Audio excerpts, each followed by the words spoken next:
Welcome back to the edge of your seat. Today, we are unraveling a story of devotion, deception, and a choice that will change two lives forever. To the writer, the bottom line underscore AUS, we see you. You are carrying the weight of a 9-year legacy while planning an exit no one sees coming. How do you look at the person you call your perfect match while knowing you're about to break her heart instead of asking for her hand? This isn't just a breakup, it's a slow motion collision. If you're ready to hear how this spicy highlight turns into a total heartbreak, hit that like and subscribe button right now so you never miss a chapter. This is a heavy confession from r/confessions, written by the bottom line underscore Oz. Let's dive into the story. Title: I'm about to break up with my best friend when she thinks I'm going to propose in March. My partner, female, 30, we'll call her J, and I, male, 34, have been together for 9 years in March. We're in the middle of planning a trip to Japan, and the harder sides of the relationship have just gotten to be too much. We've had a dead bedroom for 8 years of the relationship due to some unfortunate circumstances, and then a lack of reconnection, even though I've tried so hard. She is my best friend. Other than her ability to show me physical affection in the way I need it, I have nothing else to complain about. She's better than me in every way. I'm so lucky to be with her otherwise. She fits into my life perfectly. She's able to be as bogan and down-to-earth as my extended family, but is elegant, intelligent, witty, and beautiful when with my parents and their friends who are quite well off. I love her family. I want her mum to be my mum. I have already asked her mum for her hand, and she was so excited. I've put on weight because I feel so physically unattractive, and there is no reason to try. I've worked on so much with myself to better who I am, make more effort around the house, and do everything she's mentioned in couples counseling.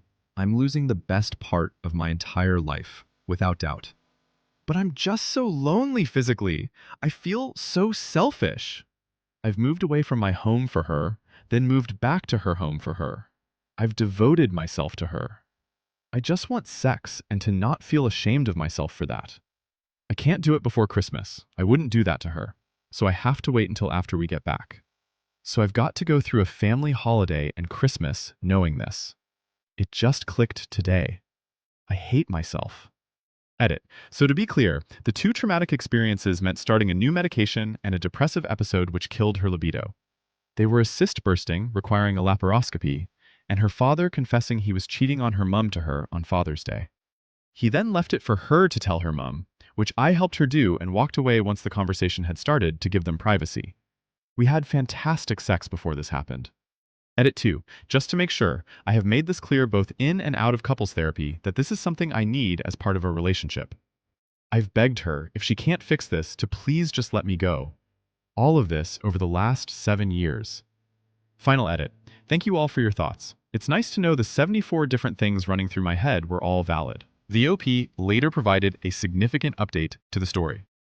A few people popped in update me, so just letting people know. It was an incredibly hard few days. At Christmas lunch, my parents kept going on about when we were going to have kids together. Then, at her family gathering, knowing I was seeing all of her family for the last time broke me a little inside. Saying goodbye to her mum hurt me so much. Finally, after seeing some family friends this afternoon, we had some time alone. I explained that even if she was working on her issues, a combination of the time it has taken her to work through her stuff meant I had lost all trust in her sexually. I have left it open to her how this goes. I've explained I am happy to stay friends, and I love who she is as a person, but I can't continue in a relationship with her anymore, as I need to now work on myself. I need to find myself worthy again, build who I am, and conquer the issues I've developed from this. She was understandably upset and has left the house to somewhere I'm not sure. I've moved into the spare room for now while we organize finances and work out how to go from here. I'm very, very tired. I feel awful for hurting someone I care about so much, but I'm staying strong to the fact that though it wasn't as acute, the buildup of pain caused by my needs being put second for over 8 years means this is the right decision for me. I'm fairly sure I've made the biggest mistake of my life, but I need to risk being unhappy to be able to find myself and be happy again. From a heart-wrenching goodbye to a lifelong partner, we shift to a connection that was never supposed to happen. After 9 years of silence, sometimes the universe brings people back together in the most unexpected and public ways. hottest girl at my high school became a porn star, and we shot a scene together. Bit of a weird story, but people like weird stories, so whatever. Back in high school, there was this girl. To me, she was one of the most beautiful girls in the whole world. I was shy and reserved, whilst she was extroverted and social, very outgoing.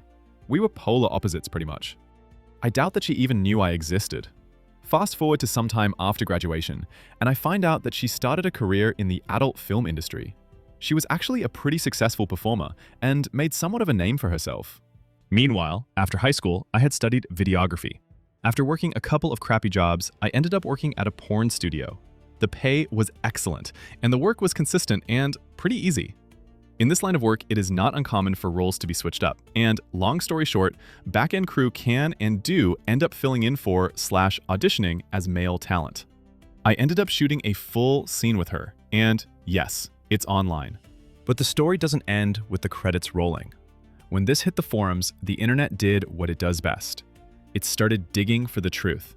Let's take a look at what happens when the curiosity of the crowd meets a writer with nothing left to hide. We start with It's Purus, who speaks for everyone by demanding the details we were all thinking. This person, It's Purus, says, "Damn, so who is she? We need to know." Then the OP replied, "Her porn name was Brittany Beth. She was 19 years old in our scenes." It's Purus follows up, asking, "How was the scene? Did you like her back in high school? That must have been a high for you, I assume." To which the OP replied, "Yes, haha, it was a high. I was definitely into her in high school. Every guy was. The scene, you can DM me for." Seeing the proof, Habib Express says, "Man got receipts." And It's Purus closes it out, saying, "Indeed, he does." Every story has an end, but our journey is just beginning. If these confessions moved you, or even just made you think twice, hit that subscribe button and follow us right now.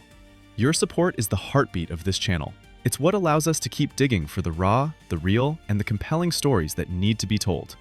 Join the community, and let's keep the conversation going. I'll see you in the next one.